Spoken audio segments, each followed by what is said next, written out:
This is the CreaseCast.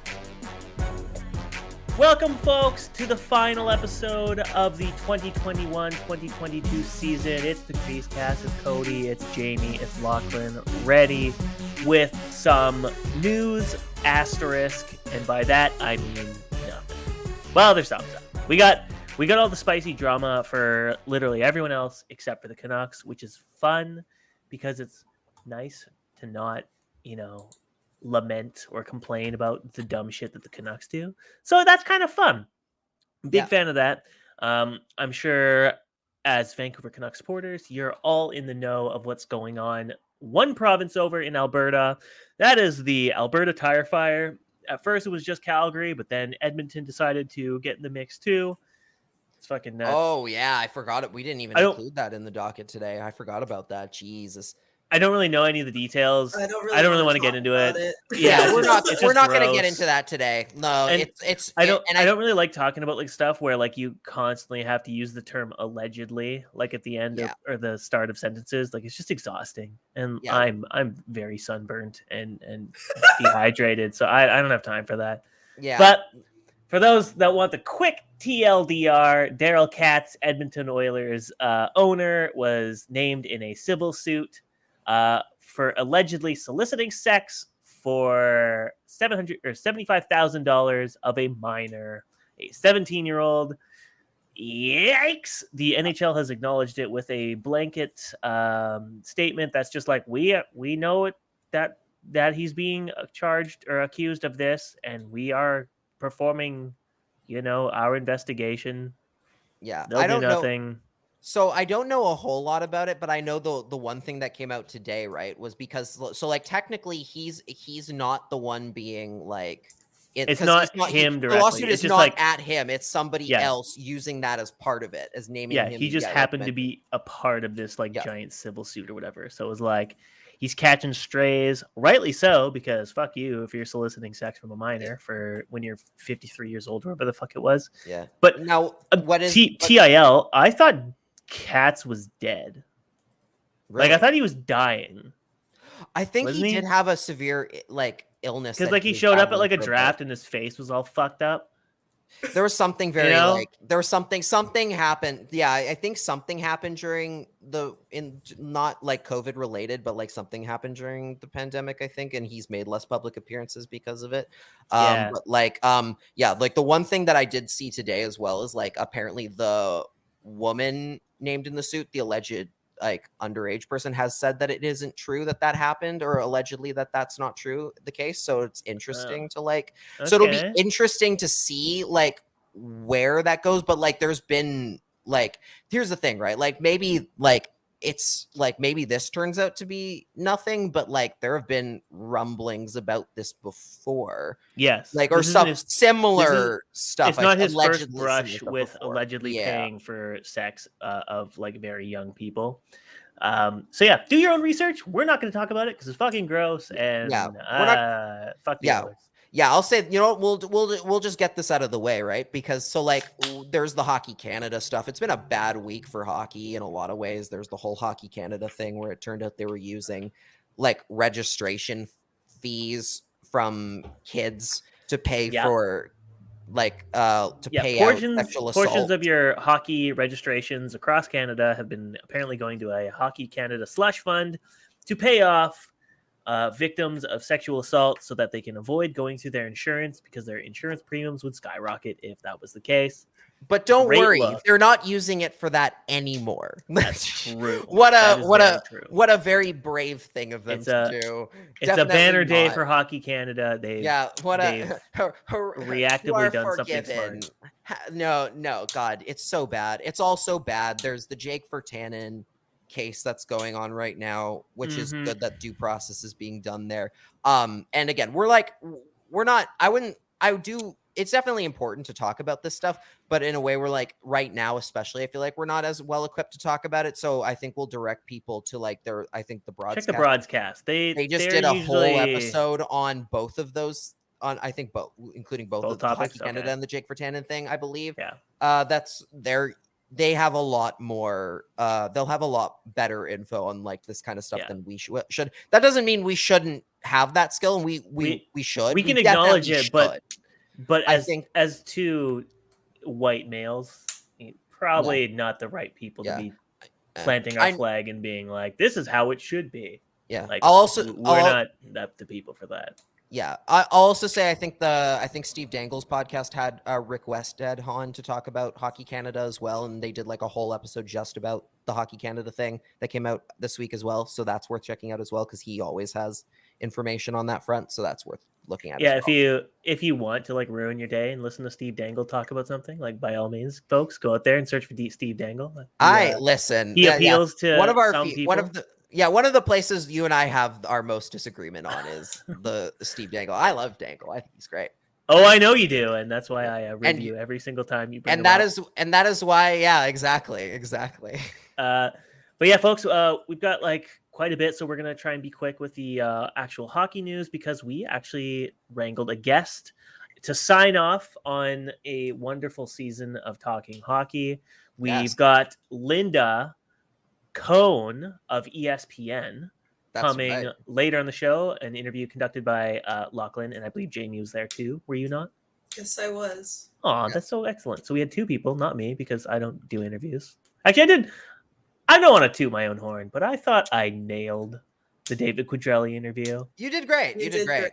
I hate interviewing people and asking questions, especially of people I know, because I go into like hockey radio voice guy, and like I don't like doing that, but like it's like a switch goes off in my brain. It's like, you need to talk like a weirdo for 45 minutes because you got to do interview stuff. And so, oh man, like no, I don't know why, you're a natural interviewer. Like you're so good at it to the point where like again, like I remember you texted in our little thing. You're like, somebody ask a question, and I was like, and it was one of those things where it's like I had questions that I wanted to ask, but I didn't want to interrupt your flow. So I was like, again, it's one of those things where it's like, if we're in the room, if we were doing the interview in the same room, it'd probably be easier to like throw it back and forth. But like, because you were like on such a roll, I'm like, I'm not gonna interrupt this guy midway through. I answered no.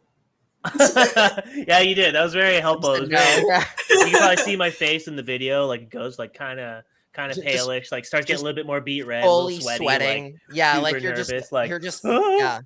What about goalies? Yeah. But anyways, folks, if you haven't seen that episode yet, check it out. Listen to my brilliant questions. Quad's got some good answers, I guess.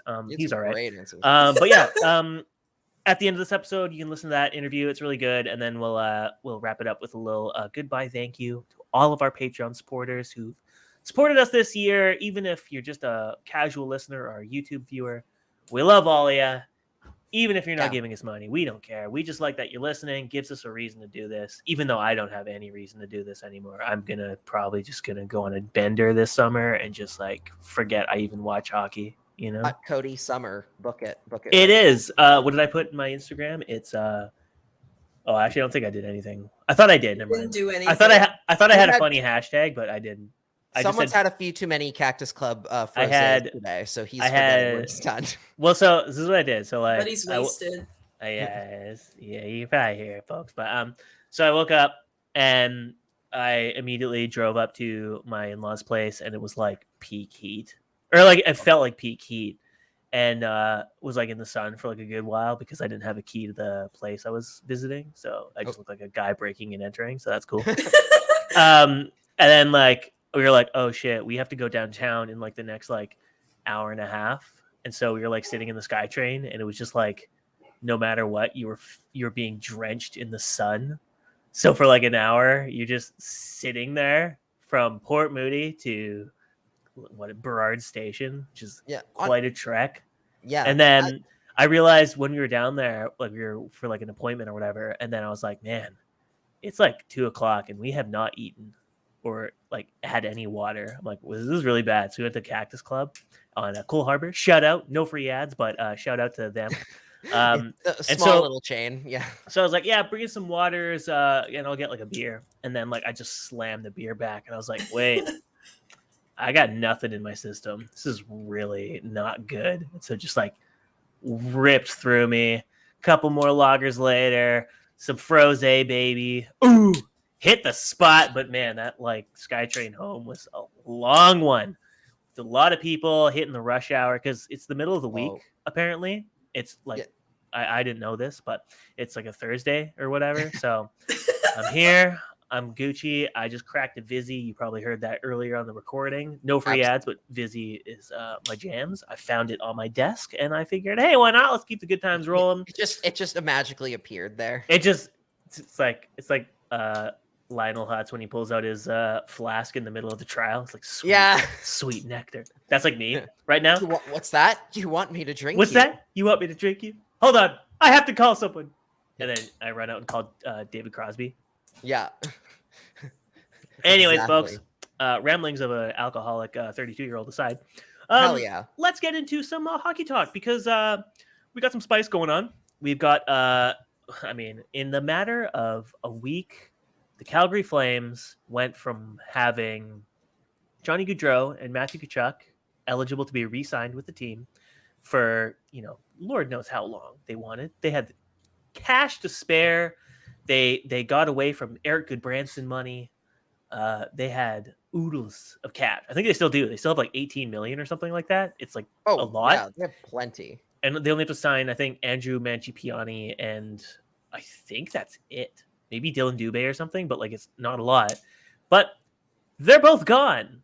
Johnny Gaudreau takes his services to Columbus, and now Matthew Tkachuk just doesn't want to be there anymore, which is fucking hilarious. Like, yeah, if you're a Canucks fan, you probably just like hate Calgary to begin with, so you're just like laughing all the way to the bank that a few years ago the team went out and acquired Josh Levo, Jacob Markstrom, Chris Tanev, and there was a fourth one, I think. You said Levo. It was Levo, Markstrom, Tanev.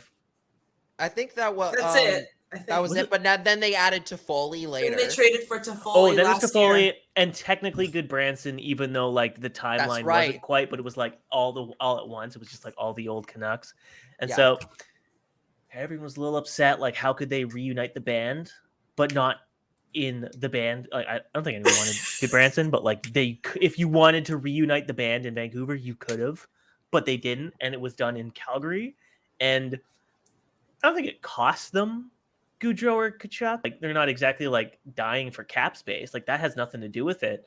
They just don't want to play there anymore, which is so funny because they're this close. They were breaking they fucking choked in playoffs, which is so funny. But they're so close, and it's just like Jacob Markstrom, man. If you just did your job, maybe they do stick around. But Tkachuk is apparently returning home to St. Louis, allegedly. That's the prevailing thought of where he's going, like of where he's going to end up.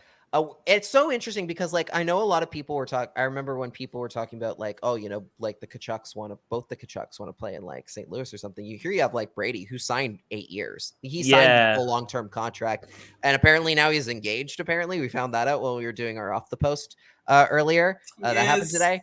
But like, and then you got Matthew, who's like as soon as Gaudreau left, he's like, I don't see a point in staying here. I'm done. Like, and which was okay. That was surprising to me because I honestly anticipated that Tkachuk would want to be like the face of a team more so, that he wouldn't want to be supporting cast. Yeah. That he would relish the ability to be like, all right, we're building this team around you now, right? So I'm stunned that he doesn't want to be there for that reason alone. But like, and you mentioned all the previous Canucks they signed. And if anything, like the thing is, right? Like those were the best signings that Brad Tree Living has made in his tenure as GM. Like I've said this year after year with Calgary, like don't bet on Calgary to win anything because I don't trust them to do much. And like for reasons like this, they always put in like, they're always like, oh, you know what's going to help if we just run back the same group here plus like Yuri Hoodler. And it's like, oh, that didn't work. What a surprise. Like, or Daryl Sutter again, or like this crap. They finally started trying too late and building a relatively decent group around Gaudreau and Tkachuk way too late. Like literally in the last 2 years is when they started putting in an effort. They had 6 years before that to do it. Well, And they also yeah. like I think they also had to pivot too because like Sean Monahan got like injured, so like it kind of it fucked up like their needs. that didn't help for sure. But like they had Sam Bennett before that, and it didn't help. Like they kept trying to like they kept doing the thing where they're like, no, Monahan and Bennett This are will gonna be work. the future. Just wait, and then it just never came, right? Maybe And it just never worked. maybe they trade for Sam Bennett now that they need a center again. That would be so funny. They're like, hey, no Just hard watch him feelings, go buddy. back to being Immediately Flames fan being Bennett. Flames. Yeah. Well, I'm just thinking like Florida is completely capped out. Oh god, yeah. They had a So it would be terrible really offseason. funny if like they somehow made that work. They trade Tkachuk to Florida in exchange for Sam Bennett. Well, like, okay, yeah, like I almost wonder with Calgary, like if their best strategy here is to blow it up entirely now. If they're trading Tkachuk, like yeah, Mangiapane is probably underrated as far as a player. Like he's definitely flown under the radar a bit for the team that he's playing on. They do have to re-sign Oliver Shillington, who was very good defensively for them this year. But like as far as a core is concerned, like, I mean, Blake Coleman's obviously pretty good. Michael Backlund's very good, but like, is that enough to make to be a playoff contender? I don't think so. I think their defense is good enough where it's like that can probably get them as close as third place. But like you lose out on, however many goals that Tkachuk scored, like 40 goals or whatever. That's a tough thing to replace. Then you add Johnny Gaudreau's too. Like that's something like 100 goals combined that you need to somehow replace from like free agency or a trade, but you don't really have any avenue of doing that. So it's like, can you really, after signing, like, I mean, Markstrom's deal is a good deal, all things considered, but like, do you want to now blow everything up that you just finally kind of got these core pieces together? It'd be like a bit awkward, like the timeline is a bit off. Yeah, their window shouldn't be closing so quickly, but because of who they've lost, it immediately just kind of like it just fell apart. And like there are two, okay, like I know like they've talked a lot about going home in terms of like free agency this year, especially with Gaudreau, because like his family didn't want to be so far from Calgary and everything, and especially in like the COVID era, that makes a lot of sense as to why. But I will throw a couple other ideas of why this kind of fell apart for them here. One being, like we already mentioned, like they took way too long trying to build around a different core that wasn't working.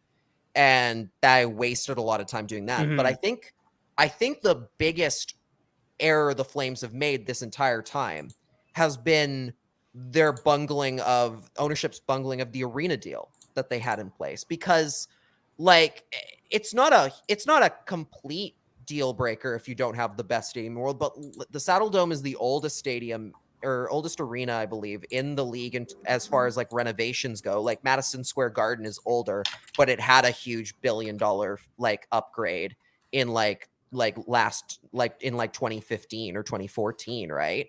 So it's modern by NHL standards now. Whereas the Saddle Dome literally got flooded got flooded during the summer one year. They didn't do anything after that really to fix that, the floor is still wet, so they say. Exactly, right? They had this brand new arena ready to go, like supposedly like they're ready to put shovels in the ground. They had the financing all figured out. Then the Flames then it's like, oh, Calgary, you promised, you signed this thing saying that you will pay for any additional costs run over. We just need you to pay for this $16 million, this extra $60 million in road stuff. Like supposedly it had to do with like road stuff. And the Flames were like, no, you're ripping us off. We're walking away from this. And it's like, you're like, which is, I'm sorry, the stupidest fucking thing ever to be like, oh yeah, we're paying, this is less than it costs us per year to pay like Milan Lucic, like what, like who else is on that list that's making way too much money? Nikita Zadorov, like there's like, didn't they just resign Zadorov too? Yeah, like something like that. It's like, oh my god, like this is less than you're paying like a third of your roster, and you're gonna stick with the terrible, like the old ass arena you have now over this. Like like that's the kind of thinking and like greed from an ownership group that like, yeah, players are not going to want to stay for a team that's like not willing to give them an arena or like the facilities that other teams have. Like the whole thing with Edmonton, right? Was that they purposely made the visitors' locker room just as nice and just as like state of the art as the home teams, because they wanted players to go, oh, wow, they treat people really well here, and then think about coming to Edmonton and signing there. And that's been the trend for a lot of teams. Calgary's like, no, you're going to play in this old building that hasn't been renovated since the 80s, and you're going to like it. And it's like, yeah, you're not going to get players to stay there forever if you do it that way. Their whole pitch is, hey, did you notice it looks kind of like a saddle? Yeah, they're like, hey there, partner. Like they're all just all the owners just wear cowboy hats all the time. That's all it is. That's they're the entire pitch. They're just Doug looks like a horse from saddle. The Fairly Odd Parents. Like I don't know that reference. I don't know that reference. Jamie might get that reference. I don't know, but yeah, I know the Dimmadome. The Dimmadome, home of the Dimsdale Dimmadome. Like, I don't know these references. Yes, but like literally the owner of the Flames, Gareth Edwards, is worth like billions of dollars. Can't be bothered to foot the bill for like an actual arena, like one that literally doesn't have pictures of like, there was like the picture of like Harvey the Hound's head after it had been like found underwater, like just the creepiest, like creepy pasta Reddit stuff. And like they're like, no, this is a fine building and NHL people will want to play here, and superstars will want to play here. It's like, nope, they're finding out right now, no, they would rather play in Columbus than play in your terrible arena. So like, that's their own fault. The Flames have no one to blame but themselves. I feel a little bad for the fans, but like the ownership shot themselves in the foot. They should be like thinking long and hard about why they lost these guys. They're about to lose Tkachuk. Well, yeah, I mean, at the end of the day, if Tkachuk's like, I want to play in America, I don't want to play, like, I don't want, like, maybe he is like, I don't want to be the number one guy in a Canadian market. Like, power to him. I mean, whatever. Yeah. If he goes and gets paid, like, okay.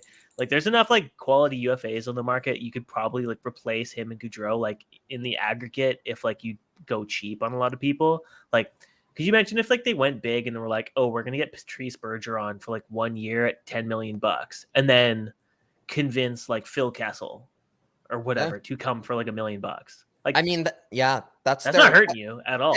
It's not hurting you. It's just it's going to be very. It's now about how well of a sales pitch can you make to those guys, particularly a guy like Patrice Bergeron, who's literally been a Boston Bruin his whole life. You literally not only do you have to convince him to play a year in Calgary, you're also convincing him to leave Boston and be one of the players who has that weird year where he plays in another team's uniform and people are like, oh, this is awkward. Remember Mike Modano in a Red Wings jersey? Of course you don't.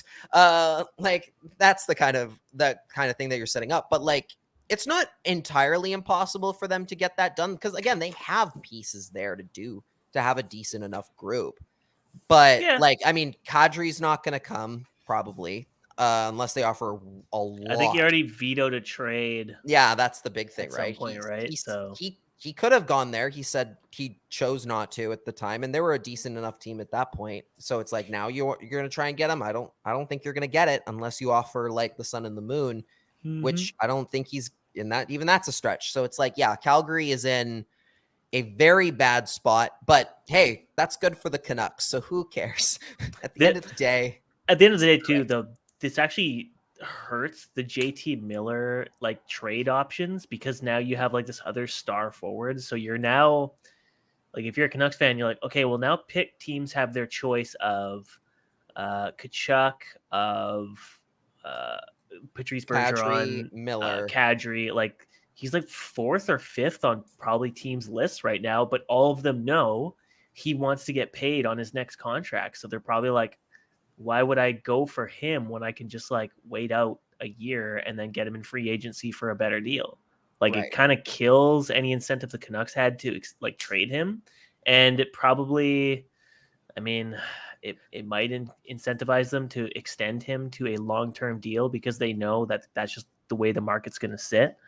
But a deal like that's going to be pretty bad. Yeah. But in the one thing they have maybe going for them is that because Tkachuk is exclusively a winger and Miller's a center, like can play center, that maybe that like it doesn't it won't affect like the potential suitors too much. Like I mean, we've seen what teams are looking at Tkachuk right now. They're not any of the same. I don't think they're any of the same teams that were like most likely to try and go for Miller, except maybe Nashville. But they picked up Nino Niederreiter, so they might have just like taken themselves out of acquiring him entirely, right? Yeah, exactly. Like they might be set from that point of view as well. So like it'll be interesting to see how this goes for them. I think I think the Canucks are probably. I mean, it seems more and more likely that the Canucks are going to enter the season with Miller. Like I think I've kind of come to terms with that. It's not again. Oh no, you have a 99-point player on your team. What a hard life to lead, right? Like darn, right? It's just more about we're aware of what the previous management regime has done with players who are on expiring contracts, so you probably could have gotten value for. This is like a little different, but it's a case of like you worry about it. So. But at the same time, like maybe that means somebody else is still on the market from Vancouver. Like maybe there's another guy that ends up going because they do have to probably clear out some cap space as far as like helping the defense is concerned. So sure, maybe it just means somebody else goes on the market here instead, and we end up with a more surprising trade. Maybe it's Pierre-Luc Dubois out of That's a great segue. Because speaking of guys wanting out of their teams, Pierre-Luc Dubois, after saying he wants to play in Winnipeg, changed his mind in less than a year when he was like, oh wait, no I don't, I'm good, I want out, I'm not re-signing in 2 years. Takesies backsies. Yeah. yeah, like straight up just like lands in Winnipeg, says he's so stoked to be there, gonna like re-sign, wants to play there long term, and then like spends like a year and he's just like, fuck this, I'm so done. All good. Did he not do his research? No, I don't know what he expected. Like, what did he think he was going to? I think a lot of people like assume that like Winnipeg is just like bustling with opportunity, but like for the last 10 years they've operated on, if you're a vet, you get the roles, you get the promotions. Like Blake Wheeler like runs the show there, and like unless you're like extremely experienced and know how to score goals, like you're not playing on the top six. Like it's been like a struggle getting Nick Ehlers ice time, and he's legitimately like the best player on the team. Like, yeah, they're just like a mess. Their locker room's a disaster and has been for quite a long time. I'm sure Pierre-Luc Dubois came in and was like, oh, I'm going to be power play one.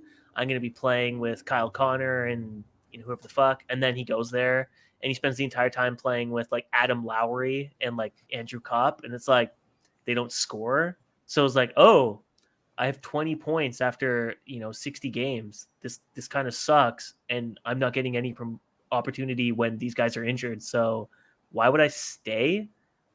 And the coach that they brought in, which this is dumb drunk guy opinion, but like when the incumbent coach or the replacing coach for Paul Maurice is your line mate's dad, like why would you want to stay for that when it's like, oh, okay, like the guy's dad doesn't even want to play him, and you're his line mate, you're his center. Like, what the fuck are you gonna do at that point? Like, oh, I'm not going anywhere. And like, whatever his name is, Adam Lowry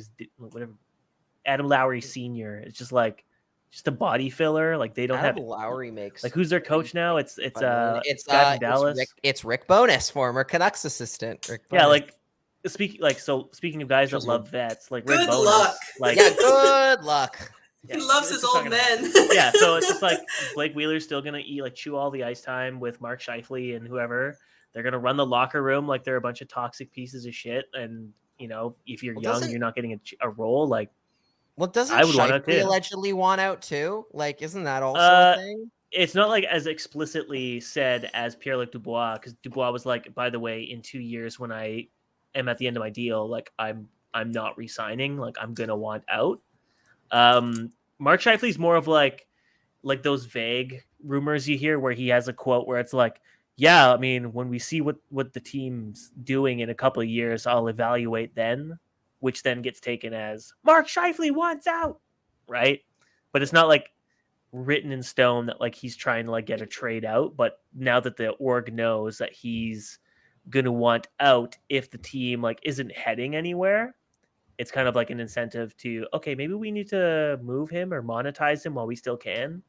But I mean, we talked about it in our summary of UFA first 2 days. Like the big loser was Winnipeg and New York for not doing like fucking anything, even though they had, like, for the Winnipeg's sake, they had money to do something, and all they did was lose their backup goalie and replace like a bunch of guys for the Manitoba Meese.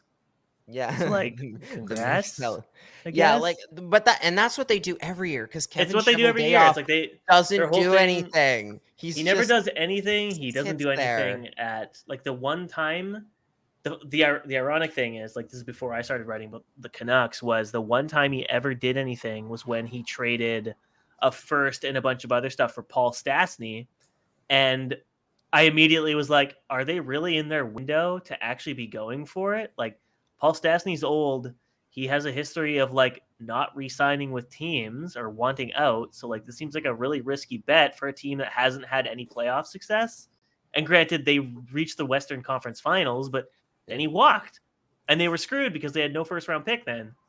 Yeah. And then he came back. And then he came back when he was 37, reluctantly, to a to a damaged locker room that he essentially, I'm not gonna blame him, but, like, he probably caused that when he left, and it forced, like, all these, like, vets like Scheifele and Wheeler to bear the load without Stastny there, because that Stastny, Laine, Ehlers trio was so fucking good for that brief period of time. Like, it pains me that they didn't return the next year, because that was so good for them. They were a fun team. They were so fun to watch that year that they made it to the conference finals. Like, they were so fun. Hellebuck was great.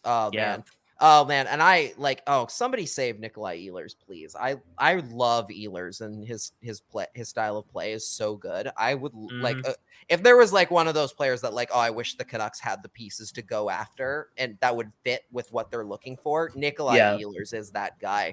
But yeah, like, okay, but, like, with Pierre-Luc Dubois though, I do have kind of, like, a question in terms of, like, okay, I know you didn't sign the extension when you got traded there in the first place. But this is the second time in 2 years that you're, like, trying to force your way out of a team. And the first time your way of doing that was to have the world's worst shift in a game for the Blue Jackets, where you just were gliding around, clearly not trying. And then you got traded, that was a like, pretty the next bad day. look. Like, not only is it a bad look, you only, as a player, you only get to pull that card so many times. You can do it, like, once if you're good enough. Like, if you're good enough, you can maybe pull it like twice, maybe a third time. But you don't get that all the time, because then people are like, okay, clearly you're a flight risk. I'm not gonna I'm not gonna trade for you. I'm not going to trade for you, because you might become like a James Harden, who shows up to, like, training camp purposely out of shape to get traded. In a fat suit? Yeah, in a fat suit to get traded, just because you don't like the team. You're, like, tired. You want a new team. And it's like, okay, you still have a contract here. You still have to play it out, like, if we so choose, right? So I'm kind of like, on one hand, I'm like, yeah, I agree with you. It's like, yeah, there doesn't seem to be much of a good future for him there. But also I'm kind of like, okay, but then why did you make the big fuss about getting traded to Winnipeg specifically the first time around? What did you think you were getting yourself into? And now you want Montreal? Like, Montreal is not going to be much better. Like, I really have. Are you going to be stunned when it doesn't work? Like, I really think he was just doing damage control, where he's like he probably saw the clip of him like dogging it that got him benched and eventually traded, and he's like, ooh, if that's my rep, I am never going to get paid in this league. And so, like, he like overcompensated by being like, yeah, Winnipeg, let's fucking go. Well, his dad does go well for them. His dad works in the Jets organization, right? Dubois' dad works, I believe, with Manitoba, on the Manitoba Moose, I believe. And that was the whole reason why that trade was, why he wanted to go there in the first place, was supposed to be, was that, right? Allegedly. I don't think it was about where he wanted to go. I think it was just like, oh, I need to salvage. I need to get away from John Tortorella. I need to do some damage control here. And that's kind of what he did with his quotes. And now he's doing the exact same thing he did in Columbus. And now he'll I don't know. Like, I don't know why Montreal would want him. Like, they're Again, like yeah, that's full the other tank, thing. right? Yeah, exactly. Like they're going for Connor Montreal does Bedard. not need them. Yeah, it's He like doesn't there's need a them. they Yeah. would have if they were interested in him, they probably would have given him like an offer sheet by now, right? It's like Yeah, you think. and even if they did, again, yeah, you're going to be playing on a team that's clearly not has no incentive to be really good next year. Are you going to be like, I for one am shocked that Montreal is bad, and now I want to trade to like, I don't know, Arizona and like just run this whole gauntlet again? Like, I don't know, man. It's weird. It's such a weird setup there. I don't know if I think he's gonna be a Jet, whether he likes it or not here. Well, yeah, I mean, it seems like that way, but we are getting quite the spicy offseason to begin with now. So, like, I fully expect it to be like, he moves to the KHL for a year. That would be very interesting if he's like on he's on Dynamo Riga for like 1 year. He's like living in Latvia. There you go. Comes back after 1 year and then just gets paid by I don't know, Florida or some new team, the Houston Rockets or whatever. When the Coyotes inevitably move out of the relocate eventually. Yeah. So this is a bit weird. I saw the meme tweet by the Carolina Hurricanes, but I didn't because naturally, as you heard in my opening spiel about my alcoholic natures, I didn't realize Nino Niederreiter had signed with the Nashville Predators. So I was like, oh, Carolina's just being spicy towards their own players who haven't re-signed yet. That's a bit much. But they're like, he finished his tenure as a Hurricane with 69 goals, which nice, first off. But secondly, this brings an end to one of my favorite trade trees, even though it's like more of a trade bush or like a trade like shrub, because Victor Rask for Nino Niederreiter was one of the worst trades in like the history of the post-cap era. And the fact that great lore. Like nothing else comes out of it is just such a shame because, my God, what's his name? What was his name? The guy in Minnesota, Paul Fenton, barely on the job, did such a poor job that he gets a full-on athletic article detailing what a fucking nut job he was. Yeah. Like, just an absolute tragedy that we don't get more of the trade tree because it was so bad and so funny for the time. What made it hilarious? I don't know if Jamie, if you've read this story, if you've heard the Victor Rask Niederreiter story before. Essentially, what happened was they traded. So they make this. They want to get. I think for some reason the Wild didn't want Niederreiter, or Paul Fenton did not want Nino Niederreiter at all. Like he didn't want him on the team at all. And Carolina was like, we'll give you Victor Rask, right? And Paul Fenton did not know anything about Victor Rask and just said yes anyway. And just said yes anyway without thinking, and without negotiating at all. He was just like, yeah, sure, Victor Rask. And that I've heard that name before, and that was it. And that the Hurricanes were like, really? Like they were kind of like, yeah, and they just it was kind of like okay. Like it was so stupid. It was kind of like the same thing as the like the story about the Florida trade of Goodbranson for Jared McCann when Benning and Weisbrod were like, we assume you want more, right? Yeah. And they just like put like the phone on mute and burst out laughing, and we're like, yeah, can you include like a 4th round pick as well? Just wonderful. Just so brilliant that these people somehow get jobs. Or it's like, so funny. What was it? The Leafs once gave like a contract to like Jeff Finger that was worth an insane amount, but apparently they accidentally they went after signing him. They were like, oh, they actually thought he was Kurt Sauer, who was also not good. Like it was would have been a bad signing anyway. But it's like, oh, see, we made an error. We thought Ian Finger was Kurt Sauer, but no. That rules. The early 2010s Leafs. What a fun bunch. Okay, last one here. Vitaly Vanacek, as Thomas Strantz like to call him, signs the Devils 3x3.4. I mean, it's decent value, I guess. Vitek Vanacek has had way too busy of a career for like a career like backup goalie. Just moved like to Seattle, traded back to Washington. Then he gets traded to the Sharks for like 5 minutes or wherever he went, and then now he's back on the Devils. Like, just like come on, guys. Like, he's got a fun name to say, but like, he's just a guy. Yeah, and also and now he gets paid. Like, what? And it's also and it's like, okay, well, but why? Like, exactly. Because they traded him first to the Devils. The Capitals traded him to the Devils, and then they didn't qualify Ilya Samsonov and just let him walk for free. And like now, I tweeted, like, just a complete freebie for the Toronto Maple Leafs to basically just like solve their goaltending issues for free. Yeah, like, and it's just like terrible.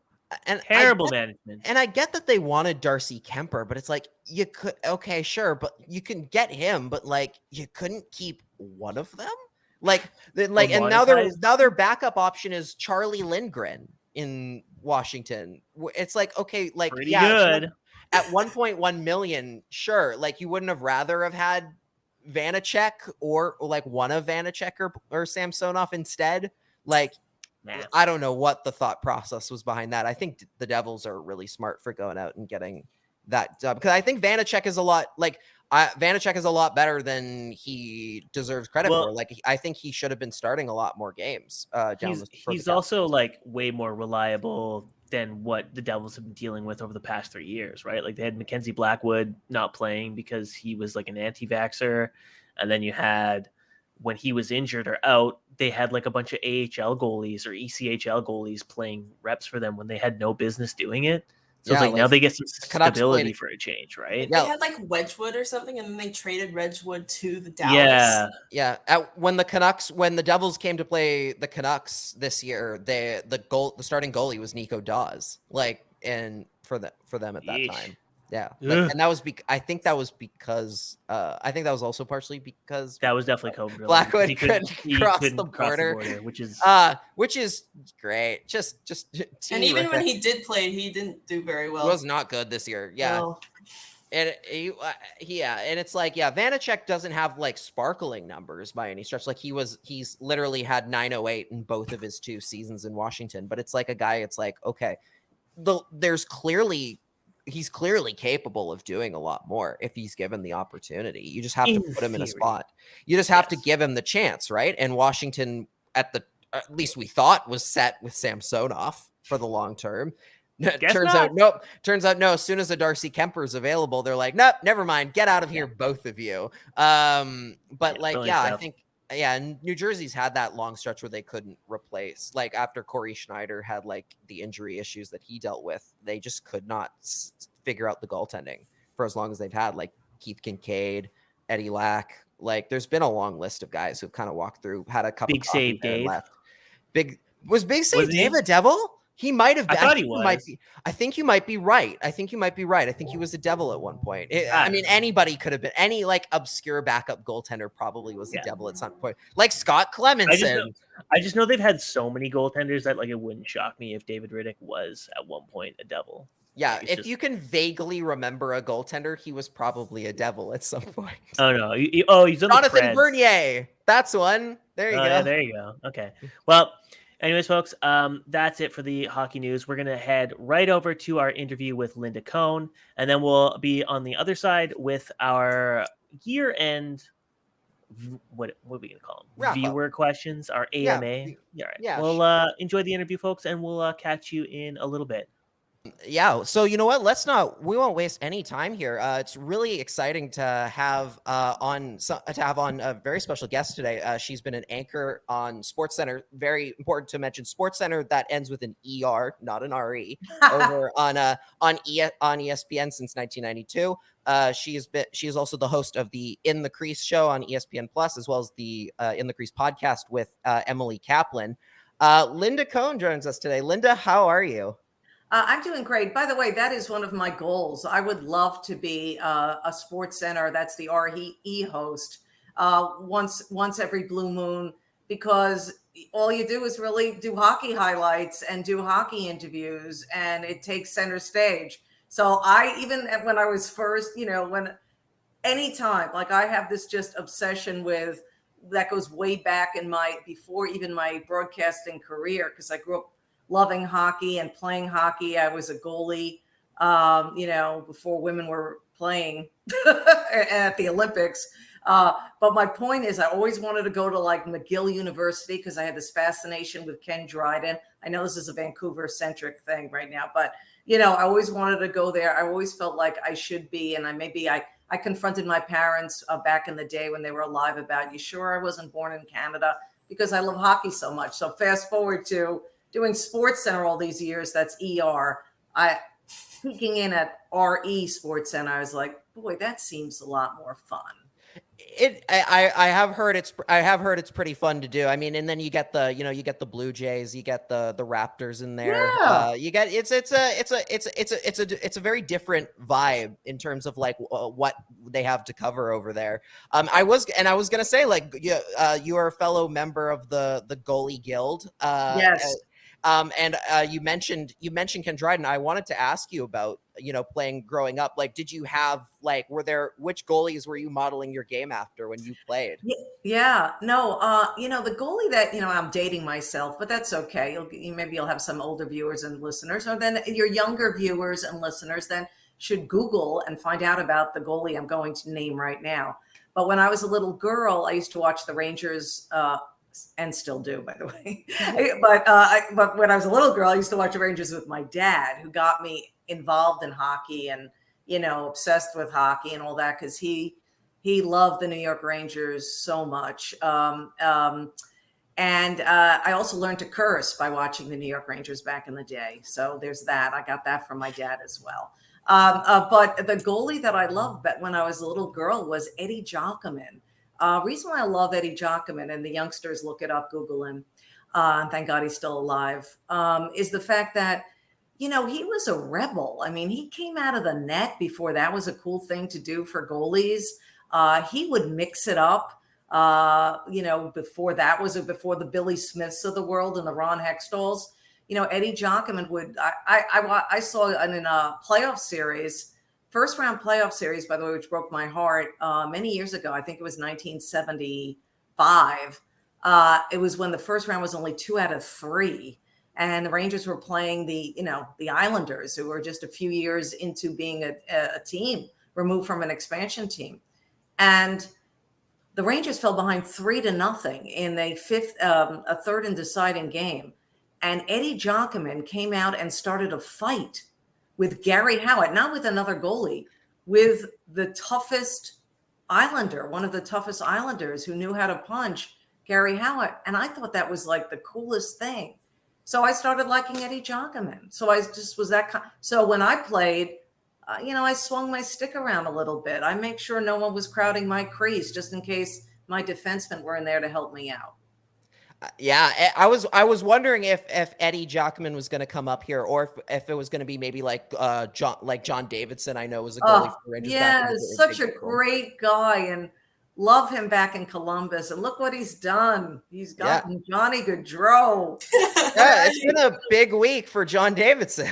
Right? I mean, wow. Nobody saw that coming at all. But I love JD because, he did the improbable and an improbable Ranger run in 1979, getting to a final. But there was no way that Ranger team was going to beat Montreal.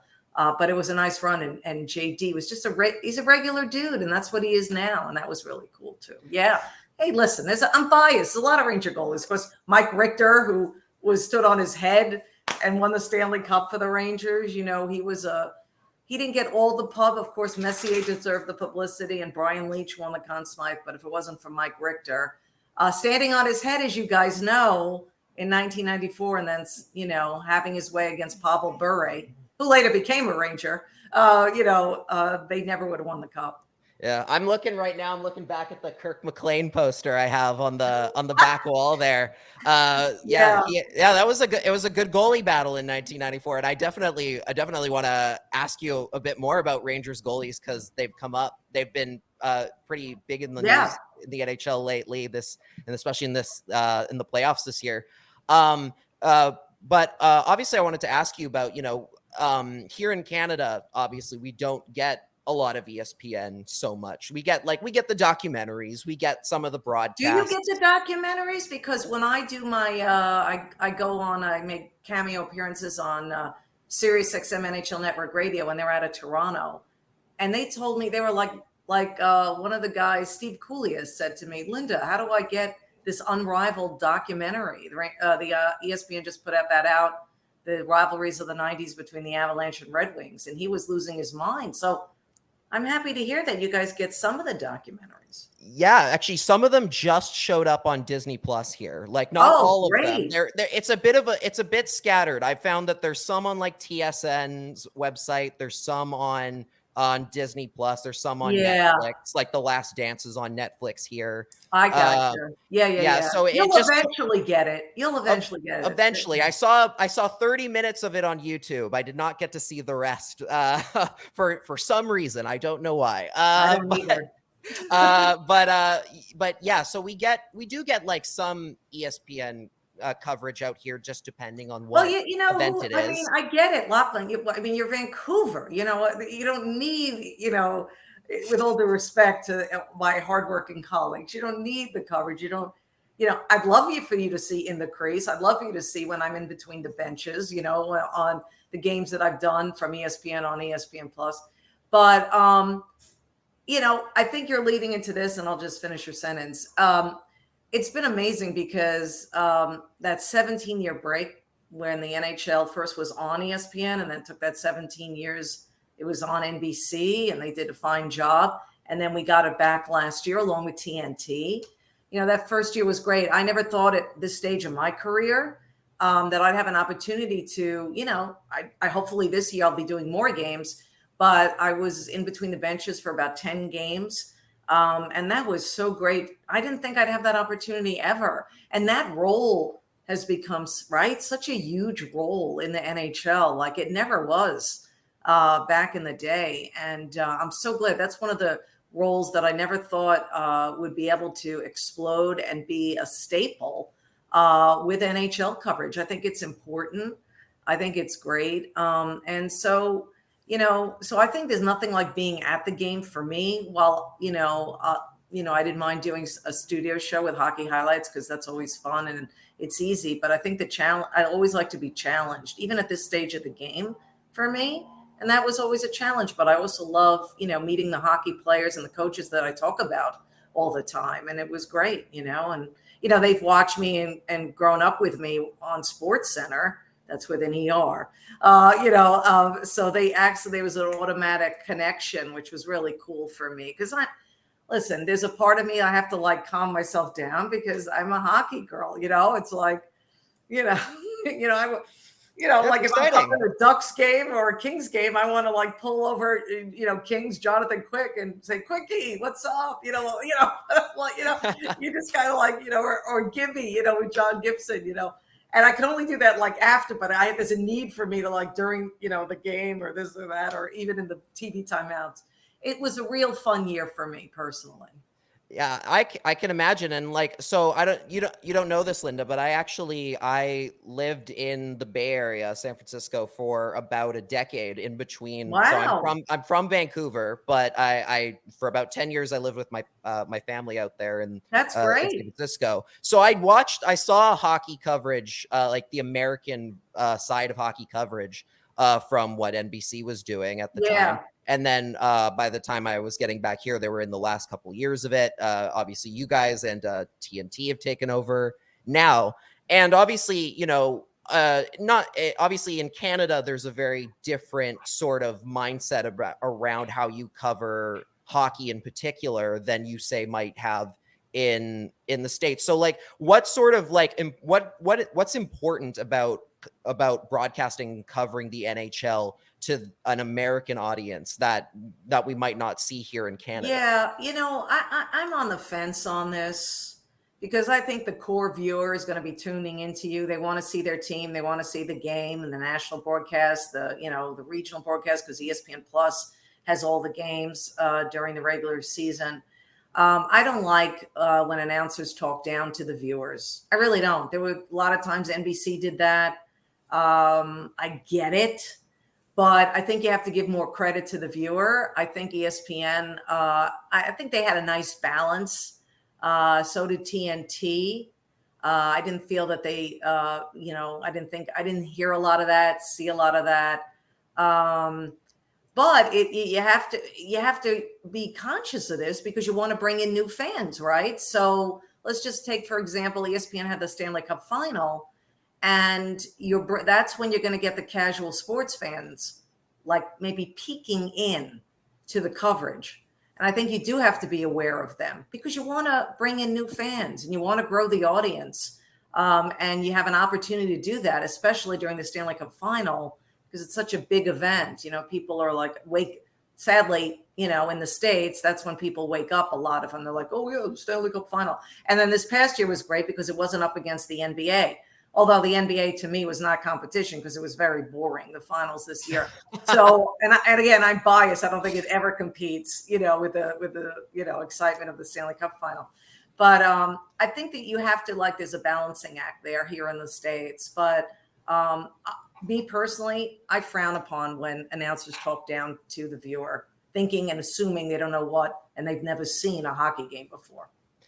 Absolutely. And I think one of the things that I, knowing what I knew about American media and how they cover sports, like and having seen all of ESPN's broadcasts of the NBA over the years, one of the things that I always took away from seeing that, especially living in a area like San Francisco that was going Warriors mad for all those years. Right.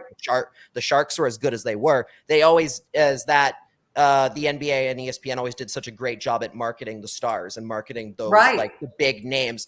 And one of the things that I was looking most forward to when they announced the broadcast switchover was that, maybe the NHL was going to kind of figure that out. And it did seem like from what glimpses we got into the NHL, the American broadcast this year, it seemed like that took a great turn in terms of, seeing McDavid and Matthews and those guys. It was great. And I'm really glad you brought that up because I think that was a real big plus for having ESPN, and TNT as well. But especially here at ESPN, I can speak for that. ESPN has always been storytellers. And that's important. So ESPN would find a way, whether it's a player, whether it's a story from a team, and expand it. And not only in the documentaries, but with the ESPN NHL coverage, and whether it's their weekly show, The Point, they'd have not only like just one-on-one interviews, more like really interesting stories involving these players that you can garner an emotional connection. And if you can do that, let's say you grew up and you didn't even have a team to root for, you didn't even. Because that's how, let's face it, we all had an emotional connection growing up with a particular team. How about all these sports fans that, I didn't grow up with hockey, so I don't have it. You have to then find a way. How do I bring this person in? How can I bring them in emotionally and let them find a player? And so ESPN was really great at that and still is. I'm trying to find that element, whether it's, building up the fact, I'm just using this as an example, but I know you saw it everywhere, but it was a good example of bringing in new fans during the Stanley Cup final, of showing that tape over and over again of last year with Nathan McKinnon, almost in tears with another second round exit. But then you're seeing it, okay, fast forward, blah, blah, blah. So you're kind of like giving a little bit of a story, a chapter, to try to get people who are not locked into hockey and the NHL season or the year before that, a reason to root for Nate McKinnon and the Colorado Avalanche or whatever it is. And there's so many stories like that. Or let's talk about Vancouver and Thatcher Demko and this kid's from San Diego. That's a great thing to build up, and his story and his journey. So that's the thing. What's great about ESPN, because they have SportsCenter. They have all these different shows, these platforms, these stages, where NBC Sportsnet did not have that. So they only could show little feature stories during their little in-between periods or pregame show or postgame show. But ESPN had other avenues and other stages and platforms to show off these stories of a lot of these players. And there are just so many. I keep pitching, and others, my colleagues keep pitching, and that's all you can do. Vancouver has plenty of stories, whether it's, Bo Horvat, Brock Besser, And then an ongoing story. One of my favorite players is JT Miller, and I thought he was going to be traded. I thought the Rangers were going to get him back, and I was like, yay! We all thought he was going to be traded. Yeah. We're surprised he's here. We're pleasantly surprised that he's still here. I don't think it's like one and done. I mean, not only, I just think he's for real. He's great. He just took a little while to develop into, the lethal scorer that he became and a leader. I just think it was great. It was just, injuries did you in to keep players, obviously, at the end of the year. Else many of us thought you guys were going to sneak in. It looked that way for a bit there. It was one of those things where, like, obviously the Canucks have been dealing with so many, like, a bit of turmoil, like, management wise for the last, like, 8 years, that a lot of people were kind of like looking forward to seeing the reset button and everything. Yeah. But then when they almost made it in, you were kind of like, okay, like, we can get behind this. Let's go. Let's see if they can get in here. But yeah, like you mentioned the Canucks in particular as a fan of a market that wasn't Toronto or Montreal, living in California. Like, I didn't see the Canucks on TV for a long time. There would be years would go by, even at their best, when they were like had Luongo and the Sedins, and they would still only maybe get on American TV in the regular season once if you were lucky. So like this year to have like Connor Garland scoring a game winner in the first game in Seattle on ESPN Plus was awesome. Right. Like it's to see them getting their opportunities, guys like Quinn Hughes and Brock Besser, who you mentioned already, like the American kids who should have been getting their due already as like, American born products, like getting that opportunity to showcase, to like shine in their home country. Like getting that opportunity now is great for them. Right. And that's what you got to find when you're dealing. That's the mentality, I think, with here in the States, when you're dealing with a Canadian team, a team based in Canada. I mean, the Edmonton Oilers, we all know they have the two best players in the league, and Connor McDavid and Leon Draisaitl, but they play for the Edmonton Oilers. But that didn't stop ESPN from promoting and exposing and, showing highlight after highlight of Connor McDavid, and that speed. And it's just, it's almost like the theory with ESPN, once they have a product, once they pay a lot of money to get it, they'll pound it over your head, like, I mean, you kind of touched on a little bit about with their coverage of the NBA and, NFL and all this stuff. That's what they do. I mean, they built the UFC, if you ask me. I mean, the UFC, was like, no one knew what the heck that was a decade ago or so. And ESPN got that product, spent money on it, and it exploded. And that's what I was most looking forward to seeing today's ESPN having a product like the National Hockey League and what they could do for it here in the States. And I've totally noticed a difference. I'm not just saying that because they still, I still get checks from ESPN, but it's because I just see more people are like, oh yeah, because they're wherever they are, the TV's on ESPN. So like, if you're sitting at home and you're shoveling through and you're like, all right, I'm sick of Netflix or whatever. I'm like, okay, what's this? All right, I'll stop to see what's going on here with this team, this hockey team. It was so easy because, let's see what's on ESPN today. Oh, okay, what's that? And if it happened to be the typical exciting play or that was going on in a typical NHL game, maybe not everyone stops, but maybe 2 out of the 10 people stop and check it out. Or you're at a bar or a restaurant. ESPN is always on. And, in the old days with NBC, sadly, that you'd have to ask, hey, do you guys get NBCSN? Yes. I mean, and ESPN is always on, and even with TNT, they usually get TNT. So you don't have to ask. And that was the difference, I felt like. And then you can bring in some new people. Yeah, there were a lot of new people getting the opportunity, and obviously, like as a woman, you've probably you've obviously worked in an industry that's largely male dominated and has been for a long time, but we're getting more and more women into getting like opportunities that they've been working for and deserve. And so like, what has it meant to you to see so many more women, not just like getting into the field of like covering hockey of late, including on your own network, but as also just like seeing more and more coverage for sport, for like women's hockey and for the other women's leagues like the WNBA? Yeah, no, it's great. I mean, just if you take it from the broadcasting side, it's just great to see that women are getting opportunities to prove themselves. That's what I like to see. When I started it in July 1992, I was just one of the few and I was the one, like there was, Robin Roberts was also working there, but she wasn't on a lot as much as I was. Like I was on the, at night doing highlights, that kind of stuff. So people were used to growing up with me and seeing me. And I made it, this is what, from doing these interviews and people telling me, and it's kind of cool because sometimes we're just on this fast track and we're just having fun and we're not thinking about who we're impacting. But I can't tell you how many, young women who have said to me over the years that I never thought it was possible that a woman could be hosting, full time a, sports highlight show, 5 nights a week. And I gave them a reason to go for it.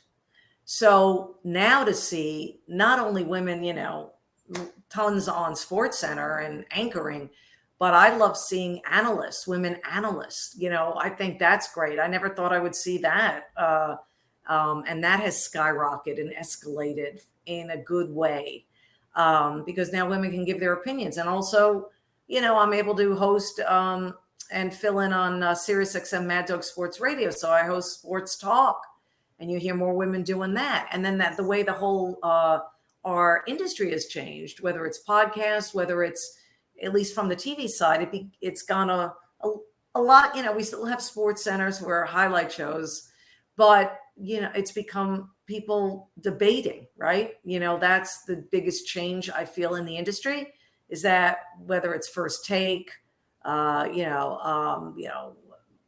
the interruption, all these different kinds of debate shows, that has become the thing.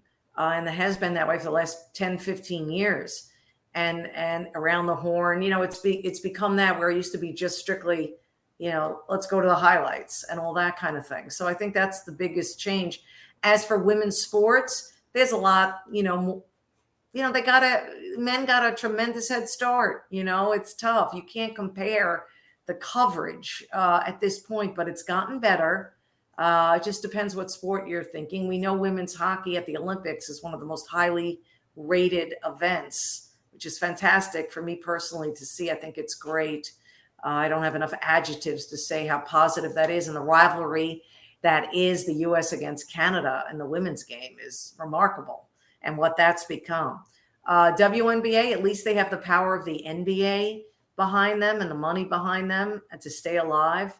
And so, that's what I'd like the National Hockey League to get behind 100% like that, to a women's hockey league.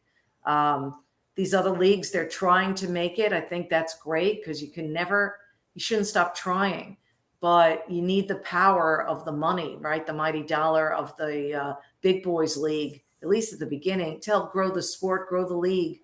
But more and more young women are playing hockey. Little girls are playing hockey. So I think it's great. Absolutely. And, you having been around hockey as long as you have been, I'm sure you've and doing, now that you're back to doing NHL coverage again, I'm sure you've had some pretty great memories of being at games and covering certain games or certain players. What moments have stood out in your career from covering the NHL?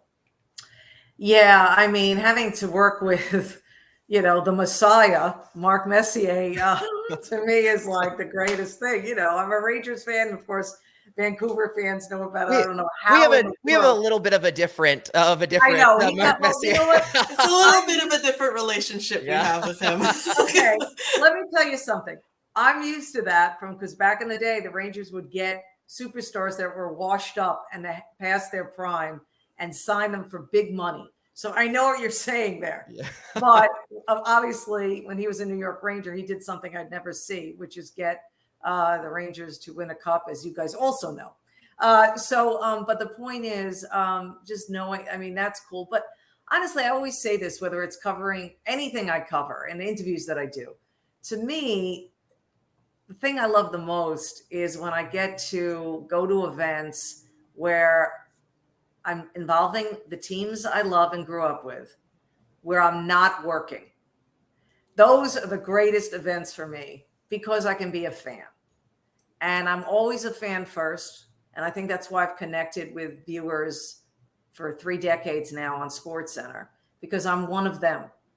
And, while others, and I respect my colleagues, might say, oh, this sit down I had with this person, or, I made this person cry, or I won an Emmy for this.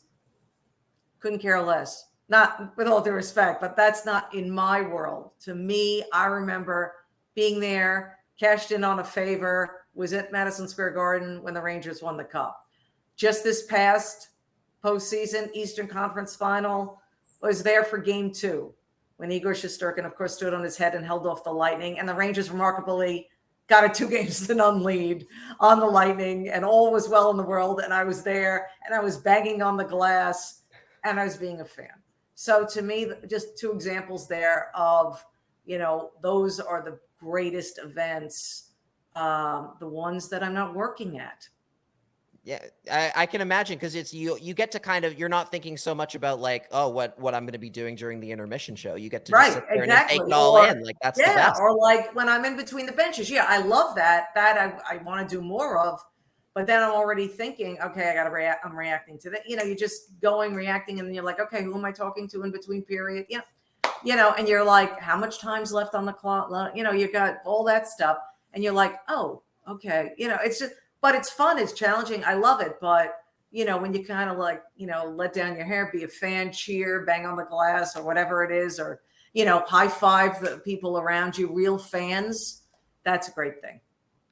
Absolutely. I can imagine. And before we let you go here, Linda, I'd be remiss if we didn't ask you at least a few questions about, the NHL, about the current, what's going on with the NHL right now. I mean, I'm glad you brought up Shesterkin, because boy, like, we're fans of him around here. I remember at the beginning of the year, a guy by the name of Kevin Woodley, who works at In Goal magazine. I've heard him. Yeah, he's a goalie guru. He absolutely is. He was telling at the beginning of the year, he was telling I happened to be at Rogers Arena covering a Canucks practice, and he told myself and my boss David Quadrelli, he was telling us about like, hey, like right before the Canucks played the Rangers, like this Shesterkin guy, he's going to be the number 1 guy. And we were a little bit like, oh, like I was a little bit like, really, like that's because like, not because he hasn't shown he was great, but like, just because he hadn't like had that breakout for sure yet. Yeah. So this year,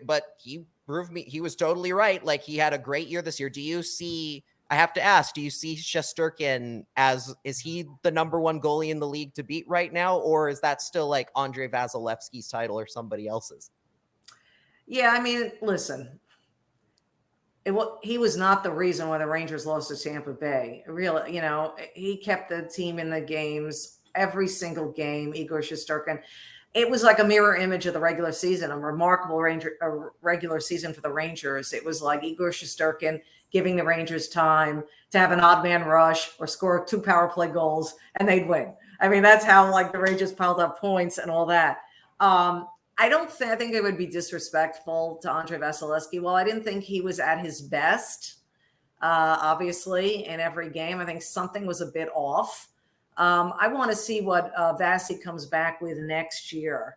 But man, Igor Shesterkin to me was the better goalie in that series, even though the Rangers lost, and he was the big part of the run. And I think if there's one guy that's going to knock Vasi off that, off the mantle, it's going to be him. It's going to be definitely Igor Shesterkin.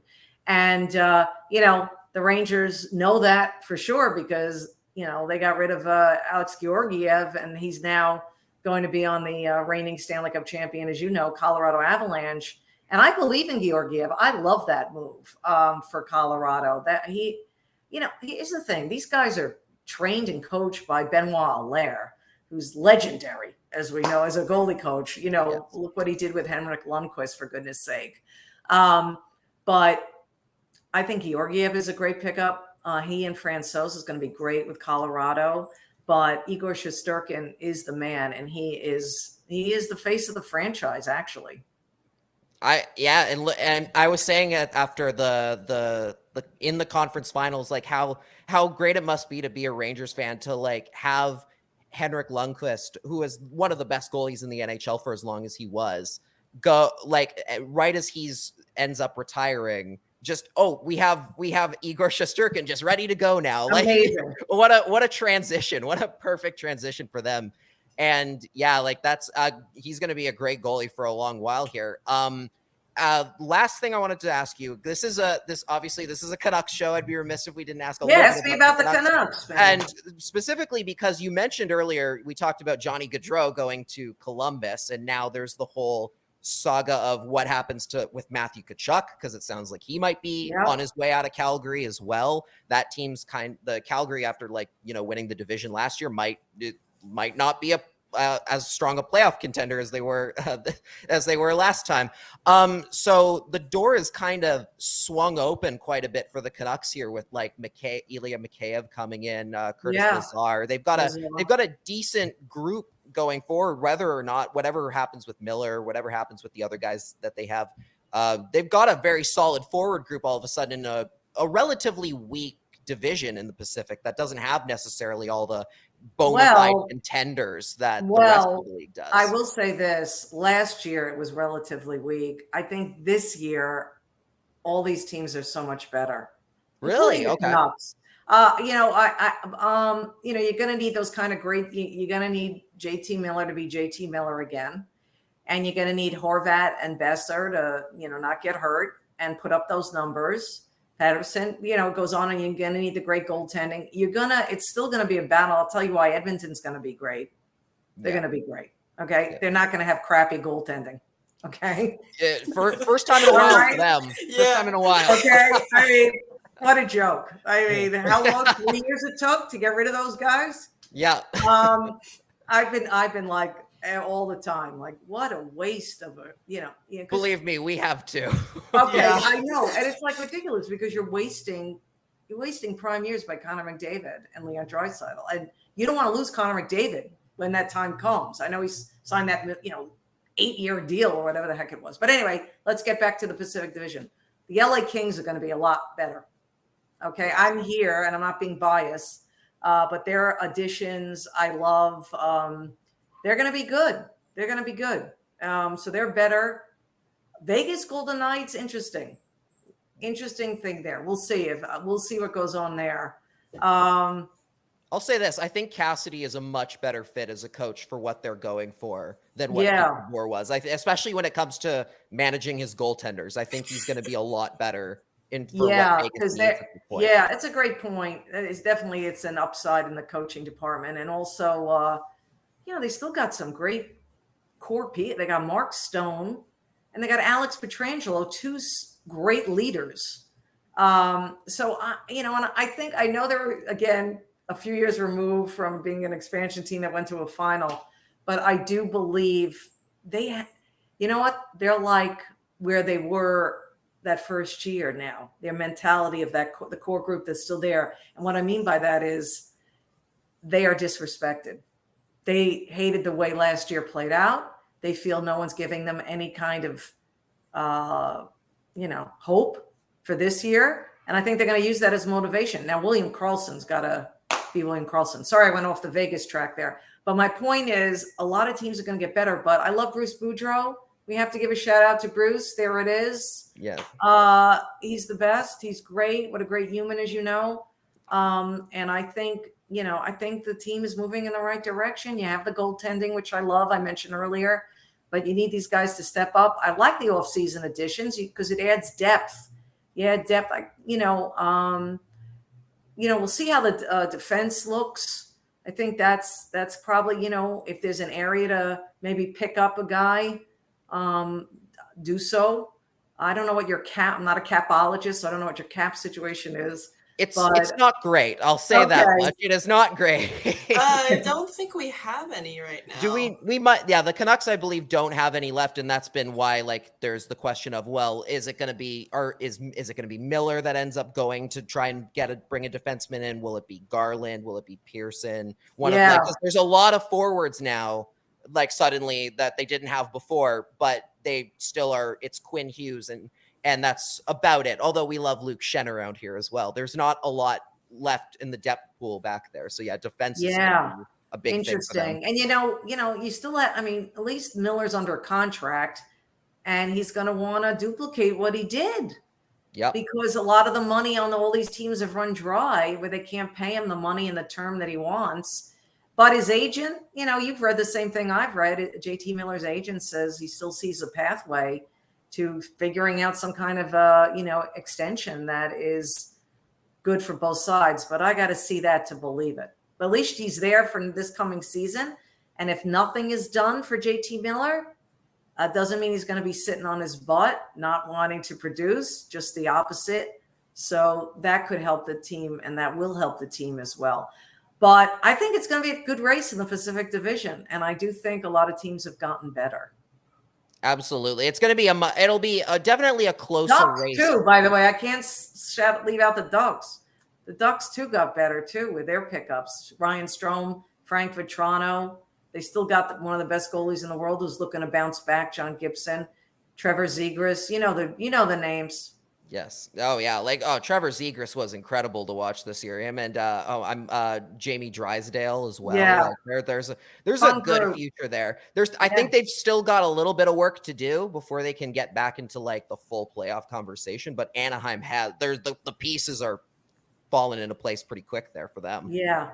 But this is what we love. I mean, things can change in the middle of the season at the trade deadline. I mean, Canuck fans know that. I mean, it was a disaster and then it wasn't. And you suddenly had reason to watch the Canucks games because once they brought in Bruce, everybody loved them and started gelling, and it was great and it was fun. And, it was a story that you never thought you were going to have in the first few months of the season. Oh God. Yeah, it was pretty dismal around here for quite a bit. I was watching them only because it's my job, but there are a lot of people who are tuned out. But by the end, it was back to it was a pretty loud building again in the later stages there. It was great. It was great. Yeah. Absolutely. Well, hopefully at some point, Linda, hopefully you'll get a chance to come up to Vancouver and come cover a game here, and we'll have you in studio at some point. Oh my God, I would love that. I've been to your city multiple times, and you get tired of hearing this, but it's one of those gorgeous cities in our planet, in our world, and that would be great. Before ESPN, I worked in Seattle for almost 3 years, and I would do road trips to watch the Rangers play the Canucks. So I did in my 3 years, I went up there twice, and it was fun with some other hockey fans, and it was great. We drove up there, had a blast. Plus, when I did Rangers radio pre and post game, I made a couple of Vancouver trips because how can you stay away from Vancouver? Gorgeous. Yeah, we're it's very warm right now, but generally, yeah, it's a very fun place to be for sure. It's a very nice place. Linda, thank you so much for doing this. Where can our listeners find your work if they're looking for it? Well, follow me on social media because I always post clips and things of what I'm doing. So that's at Linda Cohn, that's COHN on Instagram and Twitter are the two best things. And then, hosting SportsCenter, which you can't get because it's an ER, not an RE. And do you get SiriusXM? We do get SiriusXM here. Yes. So I think I believe is that the NHL channel, or is that the NHL channel, channel 91? I'm taking a couple of months off until, the season from that where I was on weekly. Once we get into training camps, I'll be back on that channel 91, doing some stuff for them. And also, channel 82, I host on SiriusXM Mad Dog Sports Radio. I'll fill in there.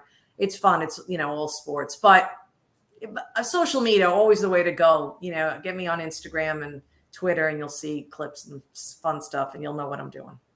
Perfect. Thank you so much. We'll look forward to having you on again soon.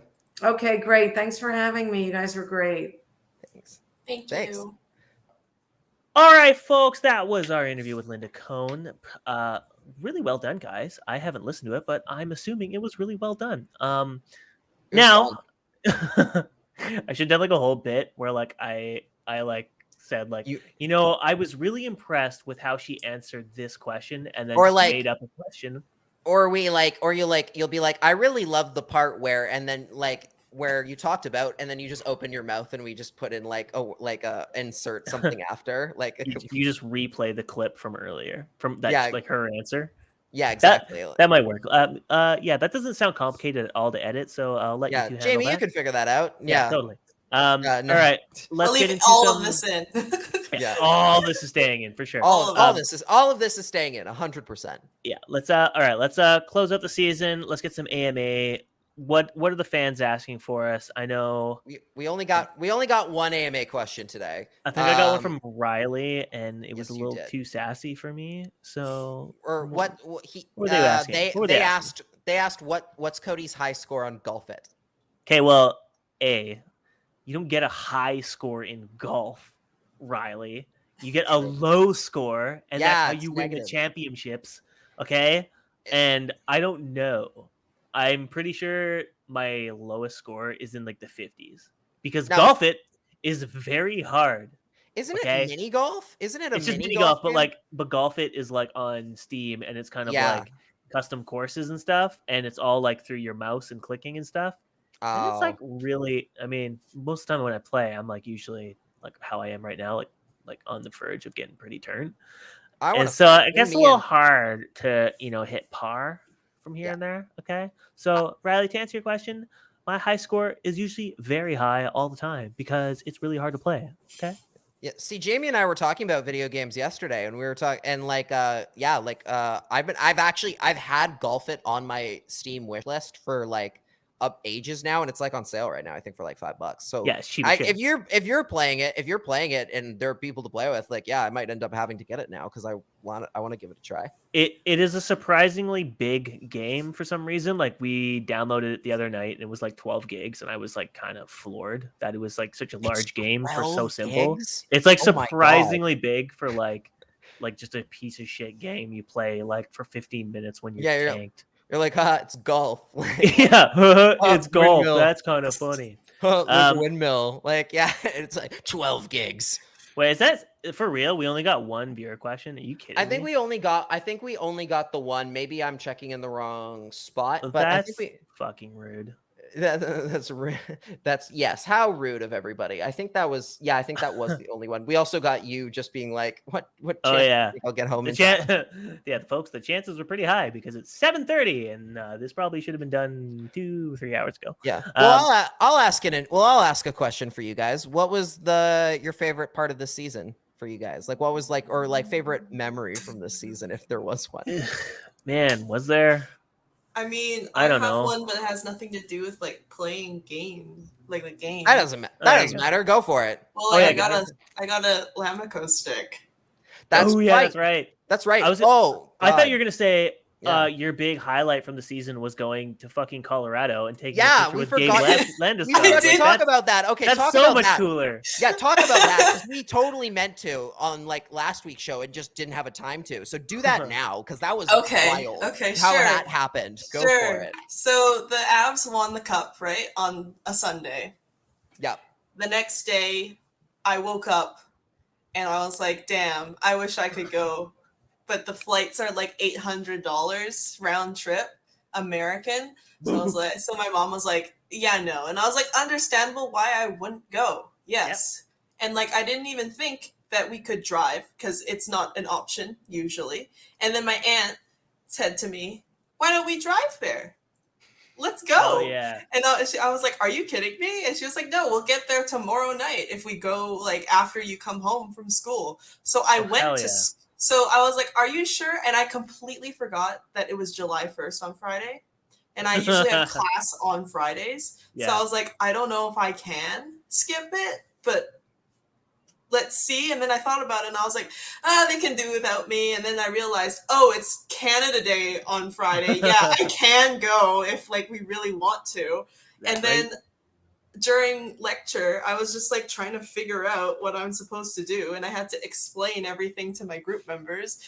And and then once I got home, we packed and we left. You're kind of waiting for them. Yeah, you're kind of waiting for them to for them to be like, just kidding. No, we're not going to do that. That's crazy. But like, and then it just never happens. You're like, oh, we're actually doing this. Yeah. Okay. Yeah. And then it was insane because like we took turns driving, and like I drove in, I think, Ohio, and like we went past like a wheat field, and it just like kept going and going and going. And I thought we would never make it, but we did. We made it to our first destination, and then we ended up in Colorado the next day at 8 p.m. And we met up with my sister who lives in Denver. Oh, nice. Oh. Yeah, so if I think what we were saying was that it's kind of like it all came together so nicely because my sister lives there, and like her apartment lets guests stay in like rooms that are like hotel rooms. Ooh. So my sister lives there. There's the living situation that can get worked out really easily. It's Canada long weekend, so I didn't have to go to school. I don't have any classes Tuesday to Thursday anyways.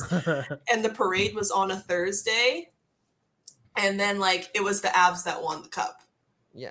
Like so many things had to work in order for us to go, and we did. Yeah. And then you met Gabriel Landeskog. I did meet Gabe Landeskog. It was fantastic. Inside like a donut shop or wherever it was? In a chicken finger fast food chain. So wait, did you know he was gonna like be doing that thing like already ahead of time? No, or did no. No. So on Tuesday, while we were on our second half of going to Denver, Gabe posts on his Instagram story saying that he will be at the Raising Cane's across the street from a mall, and that he will be serving chicken and meeting people. Hell yeah. And I was like, I sent it to my sister jokingly being like, oh, do you want to go? Because like I didn't think we were going to go. And then I told my sister, and she was like, do we have to go? And I was like, only if you can go. And so she woke up really early the day, I think it was the Wednesday. So the next day, my sister woke up really early, went to work, came back to meet us at that chicken place. And we were like, okay, so are we supposed to go through the drive-thru, or do you want to go inside the restaurant? And like we were debating it, and people were really confused as to who would get to meet him. So we decided, you know what, we'll just not do the drive-thru and go inside the restaurant. Thank God we did. He went through like 2-3 cars, maybe. And that was it. Yeah, like he did talk to them for a while though. Like I watched him do one of the cars. He talked for a long time after giving the chicken to them, and then signed like jerseys and stuff. So it was nice for the people that got to like. I thought you were gonna say he was signing the chicken. No, he's just drawing his Sharpie on this chicken. It's like, oh, that's gonna be worth something someday. So like if you were one of those 3 cars that got to like get served by him, it would be fantastic for you. But like you had to time it perfectly in order to do that. So, and he I think he did meet almost everyone that was inside the shop anyways. Yeah. So yeah. Did you tell him you drove all the way from Vancouver? I did. What did he say? He said, how long was that? And I told him 22 hours. And he was like, oh my God, drive home safe. And I was like, okay. What a beauty. That right. Right? It was, I was like, he's the most beautiful man I've ever seen. So yeah. Even with the beard. Still hadn't shaved yet. Still like probably still like his like sweat and my mom was going like, from the he final. is pretty. Like my mom didn't like she wasn't like me where I was like, yeah, he's really pretty. Look at him. And she was like, yeah, okay, he's okay on like the TV, right? And then when like she met him in person, she was like, oh. I understand now. Even with the beard, it was just like, wow, it's Gabe Landeskog. Yeah. Oh my, that's fantastic. Now, I guess friend of the show now, Gabe Landeskog. Yeah, I guess. Definitely. Okay, well, that's obviously like pretty top tier. I actually forgot that I covered games in person, so I guess that was a top tier before the dog came along and ruined everything. But until then, it was pretty sweet.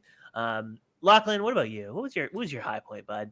My high point this year, I think honestly, like it's the simplest one, but like just getting started with Canucks Army and everything this year was like really exciting. This is another show. You don't have to suck up to them. Okay? I don't have to suck up to Cods. I know. You have to suck up to him anymore. He's gone. All right. Yes, he's not here. But yeah, like for me, like obviously that's been something I've been working towards like since like even when I was living in California, like that was something that I'd wanted to do for about like literally a traitorous Californian.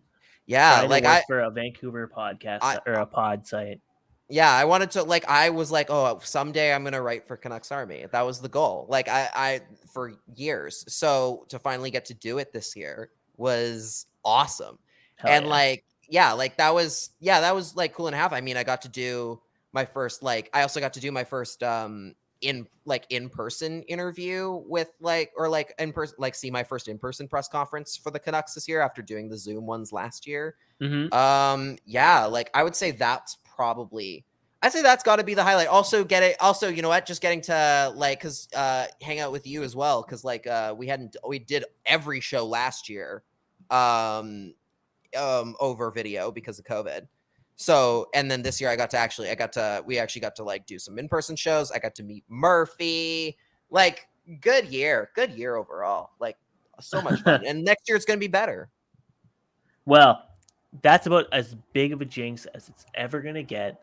I didn't say the on-ice product's going to be better. I said we're going to be better. that I can guarantee. That itself is a giant jinx. So without wanting to ruin it further, I'm going to close out with a little poem. JK, I'm not going to ever fucking do that. Oh, yeah. Thanks, everybody, for tuning in this year. We really appreciated it. I said it in the intro, and I wasn't lying. Really appreciate you guys listening to us. You're kind of doing a shit job at the comments and the reviews, but, I know you'll get it together in year 3. Looking forward to that. Hopefully we get to cover a team that isn't complete dog shit from start to finish, and we actually get a contender to cover and talk about instead of just lamenting the same goddamn problems over and over again.